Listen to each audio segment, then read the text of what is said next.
Guys હવે જે puff છે એનું સ્ટફિંગ થાય છે હું તમને બતાવું. બ્લોગરની જિંદગી જ આવી હોય બરોબર ને. તમારે લોકોને પણ રાજગરાની પૂરી બનાવી છે તો રેસીપી મારી મમ્મી પાસેથી અપાવી દઉં. શું શું નાખવાનું હોય પૂછી લો. તમે અમારા લોકેશન ઉપર પહોંચી ગયા છીએ હું અને મમ્મી અને હું. મમ્મી શરદી થઈ ગઈ છે ને તોય ઠંડુ પાણી લઈ જાય સમજો. જો મફતમાં ખાવા બેસી ગયો છે કેમ કે એને મફતનું તો ભાવે જ છે પહેલેથી. તો મસ્ત જો ગ્રીલ બારની સેન્ડવિચ ખાવા બેસી ગયો છે અને મારે તો 11 અને શુક્રવાર છે તો ખાઈ ન શકું. Hey guys, good morning, welcome back to another vlog. દિવસની સવાર મસ્ત થઈ ગઈ છે અને હું જાગી ગઈ છું અને વાગી ગયા છે 10 અને મહેકબેનને ઓફિસે જવાનું છે. પણ જો મારા કપડાં પહેર્યા છે મને પાછી બતાવે છે કેવી લાગે છે એકદમ મારા જેવી જ લાગતી હશે કેમ કે મારા કપડાં પહેર્યા છે. મારા કપડાં પહેરે એટલે સારી જ લાગે, બાકી જો એના કપડાં પહેર્યા હોય ને તો બહુ ગંદી લાગે. મારા ટી શર્ટ પહેરીને ઓફિસે જાય અને પછી છે ને હવા મારે ગઈ તો કેમ મારું ટી શર્ટ પહેર્યું મને પૂછ્યા વગર અચાનક એટલે ખૂટી ગયા છે એટલે મારા કપડાં પહેરીને હાલવા માંડવાનું. કેમ હું તારા એક કોઈ કપડાં પહેરું છું? ઈ મમ્મી હંકેલીન છે ને એમાં મૂક દે છે, બાકી હું અડતી નથી તાર કપડાં. તું બકવાસ.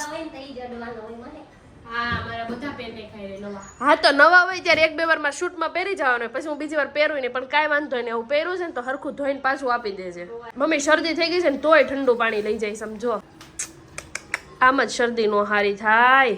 જો મહેક જાય છે ક્લાસીસે અને ઓફિસે. ટાટા ગઈ જો ઓફિસ જાય છે ટાટા.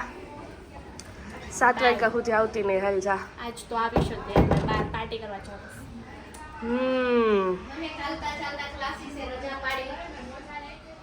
ક્યાં છે એના મોજા? મોજા ક્યાં છે? પછી આવી ગઈ છે હવે કહે છે કે મારે નથી જવું.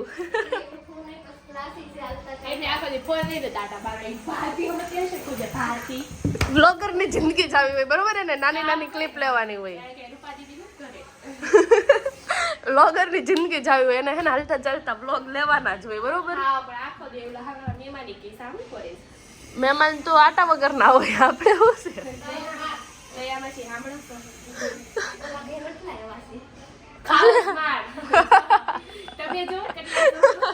બીજા પંચાયત કરી. મેં ખાલી એમ કીધું કે મહેમાન જે કહે તો કે ખાવા જ માર, પોતે કઈ ને કઈ નહીં. હાલ આવજે Tata finally by.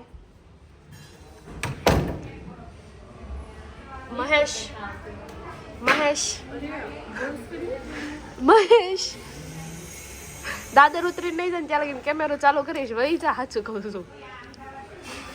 Mahesh દલ્લે guys મસ્ત હું રેડી થઈ ગઈ છું નાઈને અને ઘરનું બધું કામ મેં પતાવી દીધું છે. અને જો આ મારો લુક છે, મસ્તીનું ટી શર્ટ પહેરી લીધું છે કેમ કે જવાનું છે આપણે પ્રમોશનના શૂટ માટે. પણ આજે છે મારે 11. મમ્મી તમારે 11 છે ને? મમ્મીને 11 છે અને મારે શુક્રવાર છે, જે હું શુક્રવાર રહું છું એ. તો મમ્મી જો મસ્ત અહીંયા ફરાળી પૂરી બનાવે છે. બતાવું કેના લોટમાં જ બનાવી છે? રાજગરો અને મોરૈયાનો. તો રાજગરો અને મોરૈયાનો લોટ હતો એ બે મિક્સ કરીને મમ્મીએ જો અહીંયા મસ્ત પૂરી બનાવી છે. જો પૂરી છે ને ફ્રાય થાય ને પછી આવી મસ્તીની બને. અને આ એનો લોટ છે અને બહુ સાચવીને બનાવવી પડે ને તો તૂટી જાય ને કે આમાં એવું ન હોય. અચ્છા તો મસ્ત હમણાં હું ખાઈ લઉં કેમ કે હવાનું કાંઈ નથી ખાધું કેમ કે એડિટિંગ શૂટિંગ ને એવું બધું બહુ બધું હતું. એડિટિંગ કરવાનું હતું અને એક મારે ફની રીલ્સ ક્રિએટ કરવાની હતી, બનાવવાની હતી. એટલે એટલું બધું કામ હતું ને વાત ન પૂછો. અને કાળીબેન કંઈ કચરા પોતા કરી નહોતી કે મારે કરવાના હતા એટલે મસ્ત પોતું માર્યું, ઘરનું કામ કર્યું અને ખાવાનો કંઈ મને ટાઈમ નહોતો રહ્યો. એટલે અત્યારે મસ્ત રાજગરાની પૂરી ખાઈશ. તમારે લોકોને પણ રાજગરાની પૂરી બનાવી છે તો રેસીપી મારી મમ્મી પાસેથી અપાવી દઉં. શું શું નાખવાનું હોય પૂછી લે. શું નાખવાનું ભાઈ? રાજગરાનો લોટ, ફરાળી લોટ, પછી રાજગરાનો લોટ, બટેકા, આદુ મરચી ધાણા, બસ એટલું જ. લોટ બાંધીને પછી પૂરી કરી નાખવાની એટલે થઈ જાય. ઓકે તો ગાઈસ બહુ જ સિમ્પલ રેસીપી છે. આદુ મરચી ધાણા, બટેકા, રાજગરાનો લોટ અને ફરાળી લોટ આટલું બધું મિક્સ કરવાનું અને મસ્ત પછી પૂરી થઈ જાય. અને મમ્મીને 11 છે અને મારે પણ શુક્રવાર છે એટલે મમ્મી બનાવી દે છે. તો હમણાં આપણે ખાઈ લઈએ અને પછી આપણે જવા. પૂરી, સૂકી ભાજી અને પાણી આપણે ભગવાનને આપી દઈએ, લાઈટ કરી દઈએ. તો મસ્ત આપણે ભગવાનને થાળ આપી દઈએ એટલે ભગવાન મસ્ત જમી લે. હા, અરે સોંગ નથી વાગવાનું. અરે આ સોંગ કેમ બંધ થાય? બિચારા બી જાત. તો જો મસ્તીનો આપણે ભગવાનને થાળ આપી દીધો છે. હવે ભગવાન જમી લે પછી ફાઇનલી હું જમવા બેસી ગઈ છું અને મસ્ત 2 પૂરી લઈ લઉં મારી અને થોડીક સૂકી ભાજી લઈ લઉં અને જો અહીંયા મસ્ત મમ્મીએ સાબુદાણાના પાપડ તળ્યા છે. ઢોળા વગર તો હાલે જ નહીં. હા, તો ચાલો એ અને સાબુદાણાનો પાપડ, સાબુદાણાની ચકરી આટલું લઈ લઈએ અને જમી લઉં. ચાલો મસ્ત રેડી થઈ ગઈ છું અને હવે જવાનું છે આપણે પ્રમોશનના શૂટ માટે. મમ્મી પણ રેડી થઈ ગયા છે જો, અને હું પણ મસ્ત રેડી થઈ ગઈ છું. તો ચાલો આપણે જઈએ, કેમ કે એમ પણ મોડું જ થાય છે. ત્યાં જઈને આપણે આગળનું કન્ટિન્યુ વ્લોગ કરીએ. ચાલો તમે અમારા લોકેશન ઉપર પહોંચી ગયા છીએ, હું અને મમ્મી અને હું. જો લોકેશન ક્યાંનું છે બતાવું તમને. આપણે ગ્રીલ બાર છે, એમાં આપણે પ્રમોશનની રીલ શૂટ કરવાની છે. તો ચાલો અંદર જઈએ અને આપણે શૂટ ચાલુ કરીએ. ગાઈસ, આપણું ગ્રીલ બારમાં જે શૂટ છે એ કમ્પ્લીટ થઈ ગયું છે અને આપણો ભાઈ લાલુ જો મફતમાં ખાવા બેસી ગયો છે, કેમ કે એને મફતનું તો ભાવે જ છે પહેલેથી. તો મસ્ત જો ગ્રીલ બારની સેન્ડવિચ ખાવા બેસી ગયો છે.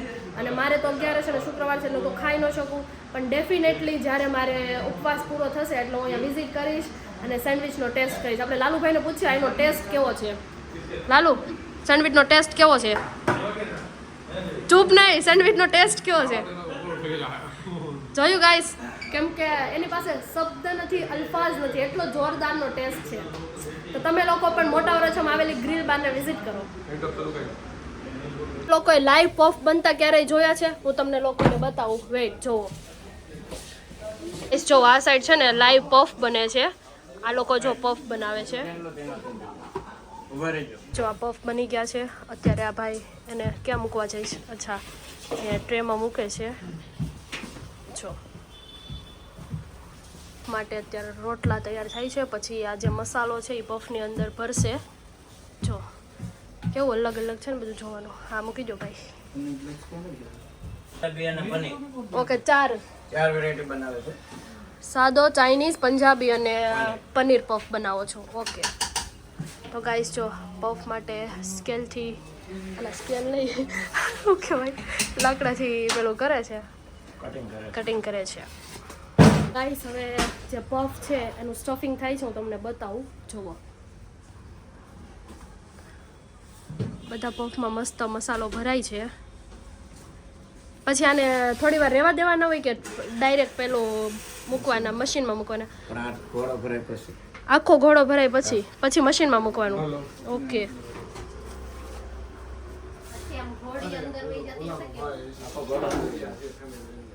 જો આટલો બધો મસ્ત બટાકાનો મસાલો ભરેલો છે.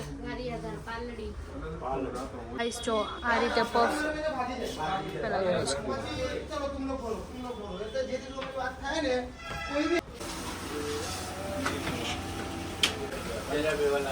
पंजाबी नहीं है ना, काम कर 3 मोटा काटो कि 2 काटो, 2 काट मोटा।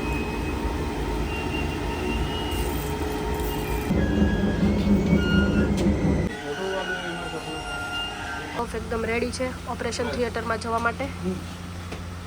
બોલો સ્પીકિંગ, બોલો.